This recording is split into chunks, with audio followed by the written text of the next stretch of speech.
hope you don't mind my slouching over. I got this mic up as high as I could. But here we are. So, today I'm going to be reading some more True Crime Addict.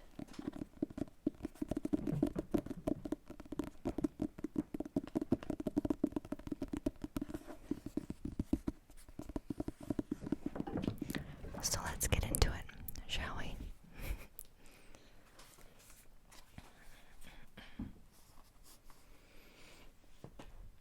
So we are still on chapter 34. I was interrupted at the end of my last video, so we're kind of like in the middle of the chapter. So, yes, let's continue. We're talking about this serial killer who just stopped killing because they put out a composite sketch in the paper, so then he stopped killing.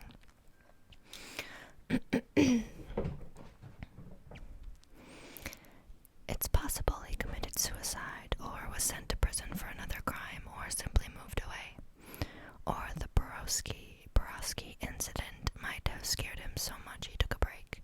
It wouldn't have been without precedent. Dennis Rader, the so-called BTK killer, as in bind, torture, kill, took breaks from killing too. The Wichita dog catcher stopped murdering in 1991 and wasn't caught until 2004. He quit preying on women because he was raising a family, and his sadistic hobby was too time-consuming. He was about to begin again, he says, when police finally caught up with him. Could the Connecticut River Valley killer have resurfaced? Was he responsible for the abductions of Brianna Maitland and Maura Murray? Both women vanished just north of the predator's old killing fields. An excellent book on the Connecticut River Valley murders was published in 1993. Written by journalist Philip E. Ginsberg, The Shadow of Death is an intimate account of the search for one of America's most prolific serial killers.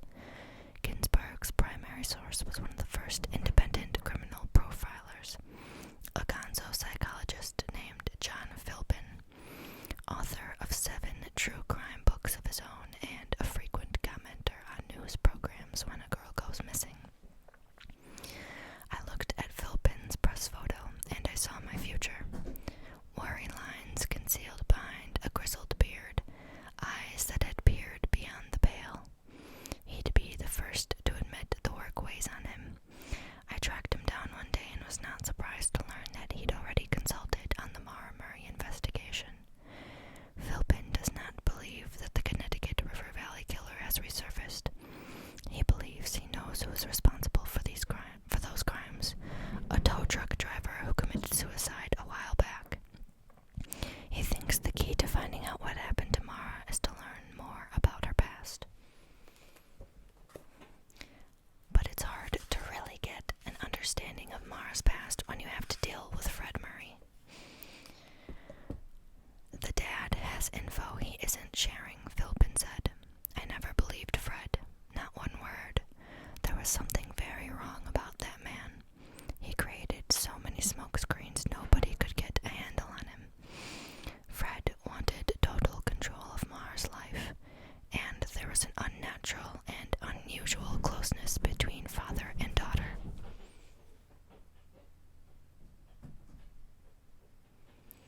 They are literally going insane right now. What the heck? Okay. It's okay, I love them. Chapter 35. Motive. Casey was expelled from preschool shortly after his Christmas program for behavior that included hitting, biting, scratching, and running away. The coup de grace was when he walked up to the young woman who assisted his teacher and slapped her ass like he was boss hog at the boar's nest. I asked him later, "Why did you do that?" "She wasn't being nice to me," he said, "so I spanked her." I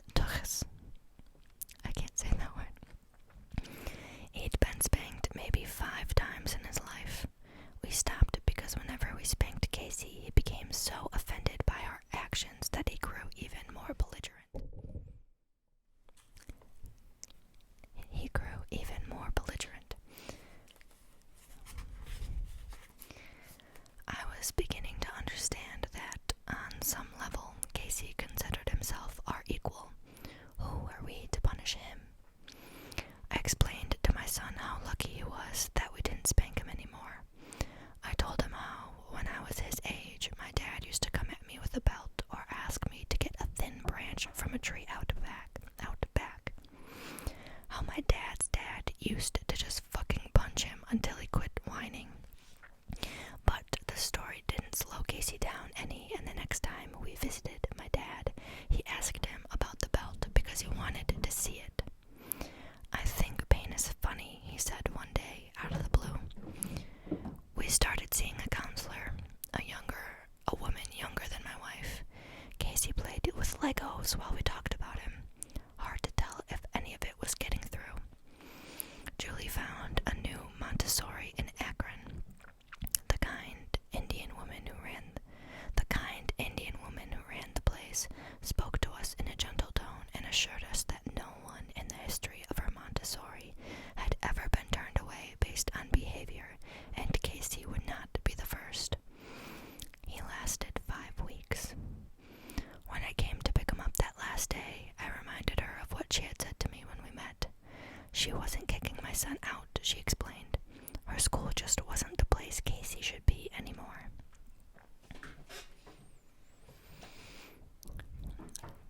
Around this time, I started smoking weed again. My buddy Ben was having a rough time. He was a sitting juror on a capital murder case, the kind that was on the news every night. He was thinking about sending the defendant to prison for the rest of his life, and yet he was in awe of the defense attorney's skill in the courtroom. You ever get in trouble, he told me, you get that Roger Sonnenberg. Don't forget that name, Roger Sonnenberg. Ben was from a town in Pennsylvania called Kecksburg, famous for the UFO that supposedly crashed there in 1965. A friend of his grew wonderful marijuana in the woods near the crash site. A couple times a year, Ben went home and brought back some of that Kecksburg Express. The first time I tried it, I didn't feel a thing until Ben suddenly shrank before my eyes to the size of a midget. Kecksburg weed will fuck up a seasoned pot smoker, and oh, the times we had. It smelled like my childhood, like going home. It helped me relax after spending the day hunting serial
the delivery. Rivera and another officer, David Pinkham, drove out to Kennedy Hall and waited. The pizza guy arrived. A young woman signed for the food. As soon as she handed the receipt to the driver, the policeman swooped in. It was Maura Murray. When they walked her back to her room, Pinkham told her to come clean. Maura said she got the credit card numbers off a Pinocchio's receipt she'd found on the ground. When Rivera pointed out that receipts from Pinocchio's did not include full credit card numbers, she said she must have gotten it off a receipt from a different pizza place. Pinkham asked Maura how she remembered the number, but Maura only looked at the ground. He told her to get whatever paper she kept the number on and give it to him. She fished through a drawer and came back with the note card that had the credit card number on it. There were other numbers on the card too. Several. Maura told him they were her friends' phone numbers. Again, Pinkham asked her why she did it, but Maura wouldn't answer. He took her picture and informed her that they would need her to come into the station soon to make a statement. On November 9th, Maura sat down with Officer Rivera. From his report, it's a quote, Maura acknowledged she had used the credit card illegally, but did not give a reason why. It is unknown how exactly the credit card number was retrieved. End quote. Rivera told Maura that she would be charged with unauthorized use of a credit card, a misdemeanor that carried the possibility of a $500 fine and up to a year in jail. On December 16th, Maura went to court and was found guilty. Luckily, the judge ordered that the charge be dismissed under the condition that Maura stay out of trouble for 6 months. Maura's record would have been wiped clean in June 2004. But after a night of drinking, Maura crashed her father's car into a guardrail while driving to his hotel room at 3 in the morning. She wasn't charged with drunken driving, but a reckless op charge was in the works, according to the officer who responded to the scene. Maura was going to be cited for the accident, but she disappeared first. Did Maura think that the larceny charge would come back now that she'd gotten into trouble again? Maura was studying to be a nurse. What hospital would hire her with a fraud charge on her record? She kept her court appearances secret from friends and family. Billy never knew. Here's what we do know. The day before she disappeared, Maura gave her nursing scrubs to a classmate. She packed up her room, and by Monday evening, Maura was gone for good. It's a girl, the technician said, pointing to 3 black marks on a monitor. The black marks represented a vagina, I guess. Julie squeezed my hand and smiled, then clapped her hands and shouted, "Yay!"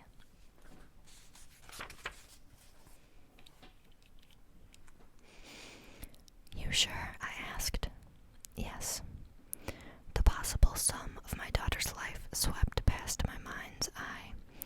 All the intersections of trouble, the random acts of violence we never see coming, the decades of risk that awaited her, and I was responsible for her.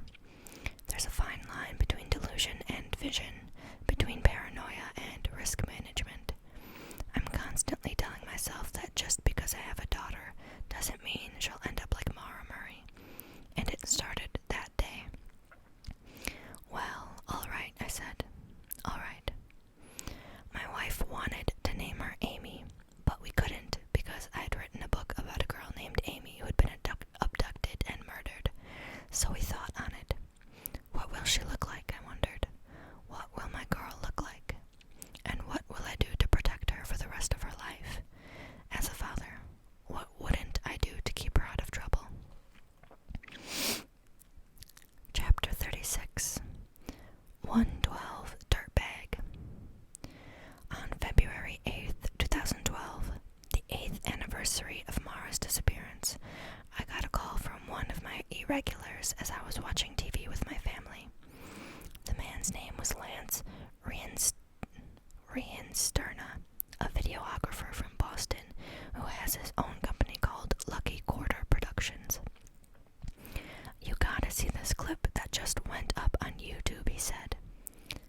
Lance had a Google alert set for any new posts related to Maura Murray. Apparently, someone had used Maura's name in the metadata of a short video that had been uploaded to YouTube that day from an account named 112 Dirtbag. I pulled it up. The video is silent. It's a single image on slow zoom. A pink ski lift ticket for Bretton Woods Mountain Resort, dated February 11th, 2004. The Breton slopes are north of Haverhill a bit, over by Mount Washington. The ticket is part of an adult lodging package, purchased 2 days after Maura's accident. "What do you think?" he asked. "I'm not sure," I said. "Was someone suggesting that Maura had gone skiing? Was this some kind of evidence?" Lance called me again a few minutes later. His voice was different this time. He sounded frightened. "A new video just went up from the same account," he said. I watched it while Lance stayed on the phone with me. Slow dissolve into the face of an older man peering into the camera. His head is bald on top, the hair cropped short and gray on the sides. Large ears. He wears glasses and the lenses reflect the blue square of a computer screen.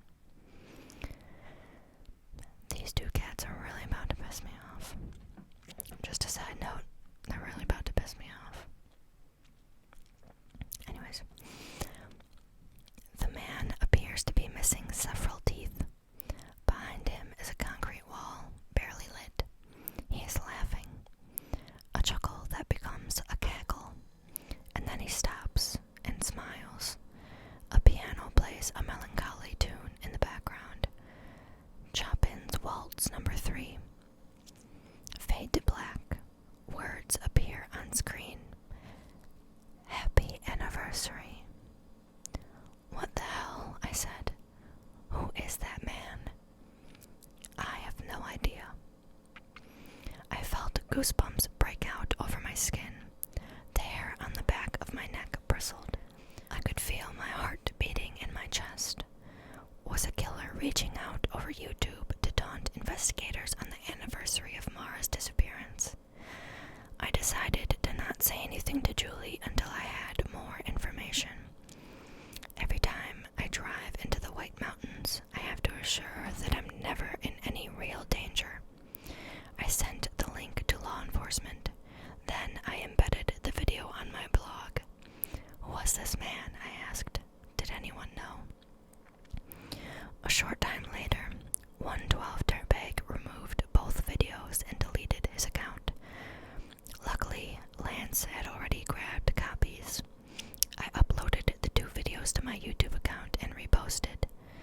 Whoever 112 Dirtbag was, he was having second thoughts about his confession, if that's what this was. He must have gotten spooked when he saw the view count climbing and tried to go to ground. My irregulars now had a common target. Soon they were working together to uncover the identity of 112 Dirtbag. Someone posted the link on Reddit, and a stream of people who had never heard of Maura Murray were suddenly pouring over my blog. One reader noted that the reflection in 112 Dirtbag's glasses seemed to show my blog. Somewhere along the line, people began to threaten the man, whoever he was. A lynch mob mentality percolated in the comments. One clever reader noticed similarities between 112 Dirtbag and the profile of a man who had posted on a topics message board devoted to Maura's disappearance.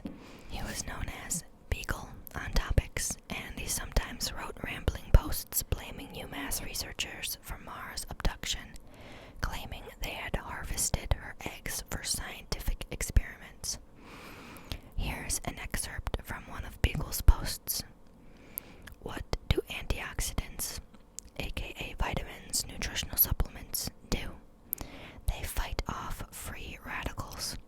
What do free radicals do? They reduce the length of the chromosomes, telomeres.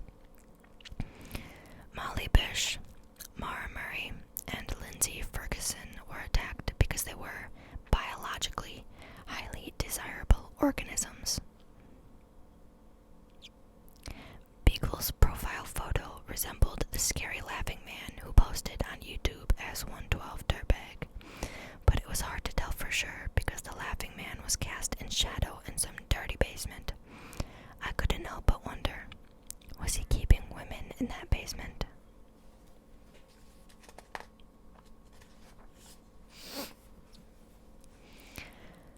Then someone dug up a personal blog that Beagle had used as a diary, writing vignettes about his time spent homeless in Massachusetts, living out of his van and working as a Walmart greeter near UMass.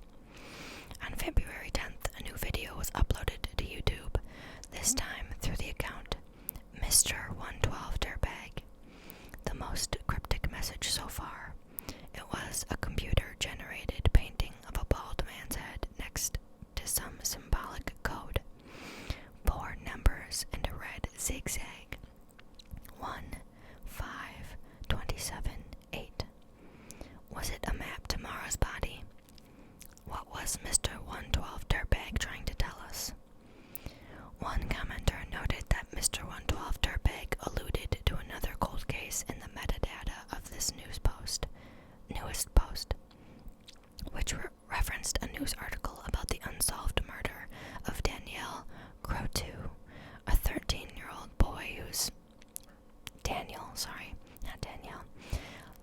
unsolved murder of Daniel Croteau, a 13-year-old boy whose body was found lying face down in the Chicopee River on April 15th, 1972. Chicopee is a short drive from Amherst. Was it 1,5 for 15? Did he reverse 72 to make 27?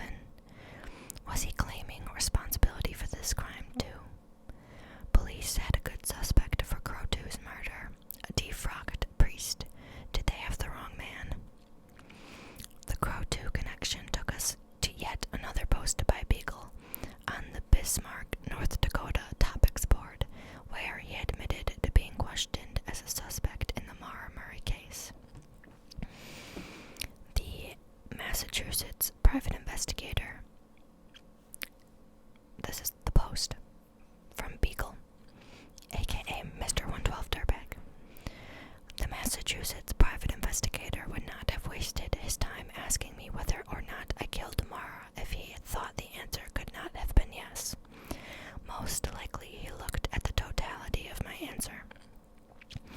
Although I vocalized a strongly confident no because I didn't kill her, I'm not sure how he might have read the rest of my answer. That is, my body language. See the old read interrogation technique for a better answer.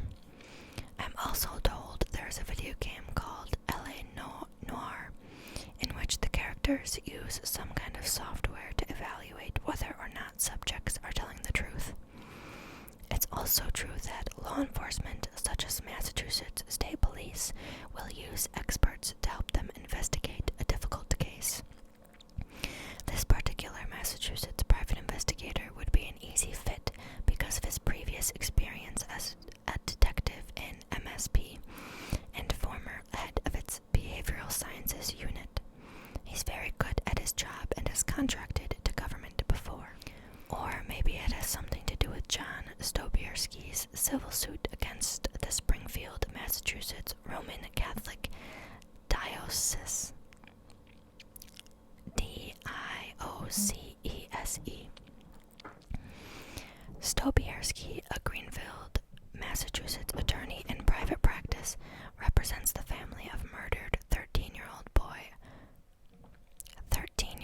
altar boy Daniel Croteau. When I showed Stobierski, who had worked on the Molly Bish homicide, a phone bill I found relating to the Bish case, he became instantly upset and told me to get this junk, copy of the phone bill, off his desk. That's the end of the post.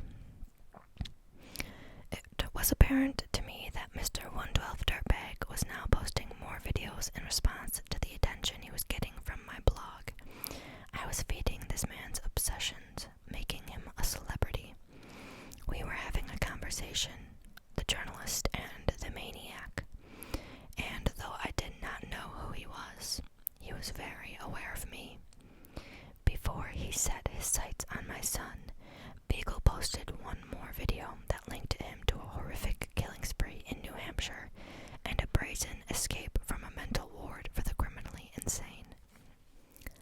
Chapter 37. Mr. 1974. Beagle / 112 Dirtbag / Mr. 112 Dirtbag never left his videos up for long, but Lance Reinstein downloaded them before they could be removed. Lance was on constant alert and sometimes only had 5 minutes to grab the new clip. On Valentine's Day, Beagle posted 3 new videos. In a clip titled "No Hope for Mental Wannabe," Beagle wears a Panama hat and plays an electric keyboard in a dingy basement. The basement is furnished. There are old wood-paneled walls and steps leading to the ground floor. He dances like a character out of a David Lynch movie, and the whole thing ends with a shot of him playing the sax. Clip number 2, titled "Bodies of Water," is a video of a stone bridge shot from inside a car during a summer rainstorm. Superimposed titles and soft music make this clip seem like the opening of a horror film. It reads, "Sassamon Films presents Colleen Reston, Kenneth Patton, directed by Tracy Adamson."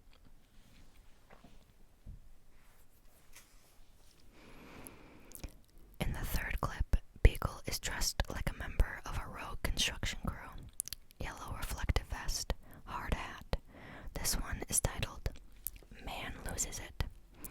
He looks at the camera and says, in a manufactured southern drawl, "Hi, I'm Mr. I can't do a southern accent. I'm not even gonna attempt. Hi, I'm Mr. 1974. He goes silent for 20 seconds, then says, "I'm not Mr. 1974. I'm a private detective. Isn't that right, Dr. Anthony?" Then he plays with a jar of pink slime, getting his fingers sticky and wet. "Happy New Year," he says at the end, "and drive safe." The irregulars went right to work, trying to uncover the hidden clues behind the Valentine's Day posts. The best anyone could do on Sassamon was that it might refer to a golf course called Sassamon Trace in Natick, Massachusetts, or it could be an obscure reference to John Sassamon, a Native American interpreter born about 1600, whose assassination started King Philip's War. The other names were not real actors, but I have a theory. I think they might all be doctors. Kenneth Patton and Tracy Adamson are the names of doctors in Cincinnati, and there's a psychiatrist named Dr. Colleen Blanchfield who works in Reston, Virginia. Had Beagle once been a patient? But Mr. 1974, what the hell did that mean? What happened in 1974 that was important to this man? An irregular named Mike was the first to make the connection to one of New Hampshire's most frightening unsolved mysteries. John William McGrath was 17 years old when he took the rifle his uncle had reclaimed from a dead Japanese soldier in World War II and used it to shoot his 2 younger brothers to death. McGrath waited for his parents to get home, then killed them too. This all happened in Newport, New Hampshire in 1962. According to articles published in the Boston Globe and the Concord Monitor, McGrath was a star student at Towle High School, voted class intellectual by his classmates. He had applied to Dartmouth and was preparing to play the lead in the school play, The Male Animal. But in a single night, he murdered his entire family. Then he drove 45 minutes to a Concord mental hospital and calmly turned himself in to the night nurse. In 1965, a grand jury refused to press charges against McGrath for the murders because he was insane. It was a different time, folks. McGrath was the ideal patient inside the walls of the mental hospital he was committed to. He wrote book reviews. He painted murals of covered bridges on the hospital walls. By 1969, he'd progressed so much that the superintendent, Dr. Warren Burns,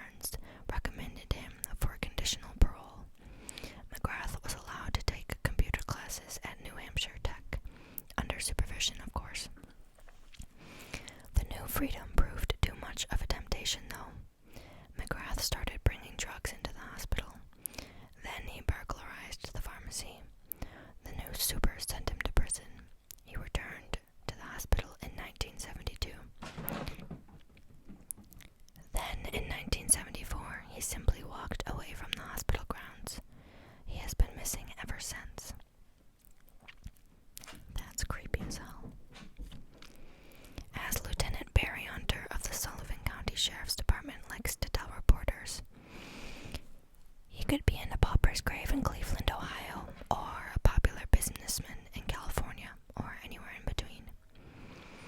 I thought McGrath's black and white mugshot looked familiar when I pulled it up on my computer. McGrath had a receding forehead, even at 17, thin brown hair on the sides. He wore glasses and his ears were overlarge, like Beagle's. Like Beagle, McGrath wrote intelligent prose, was adept at computers, and had a knack for painting. Could it be? By the end of February, Beagle's videos were international news. Nothing makes an unsolved mystery more thrilling than a psychotic man posting clues about the case on the internet. Britain's Daily Mail ran a story. Boston's Fox affiliate interviewed John Healy, who said, "This has no credibility to me at all." The Murray family released a statement. That's a quote. "The family is deeply saddened to learn and view that a seemingly clinically disturbed individual would post misleading and cruel videos online. The family respectfully requests the public to ignore and disregard this hideous information and allow investigators to pursue leads of substance and credibility." When I finally told my wife about Beagle, she asked me if there's anything to be worried about. If he might want to harm me, show up at our house with a gun or something. I reminded Julie what my first editor, Pete Kotz, told me when I was researching the Amy Malashevich murder for Scene. "You got nothing to fucking worry about. Nobody ever goes after the journalist." He said, "If they get mad at what you wrote, they'll go after your source. But you're fine." My stomach's going a little crazy. Okay guys, well, that is it for today's video. I really hope that the cats aren't loud and that the microphone's not picking it up as loud as it is in real life. Thank you for being here. If you enjoyed this video or any of my other videos, please subscribe to my channel. I would appreciate it so much. I love interacting with you all and getting your feedback. So, also give it a thumbs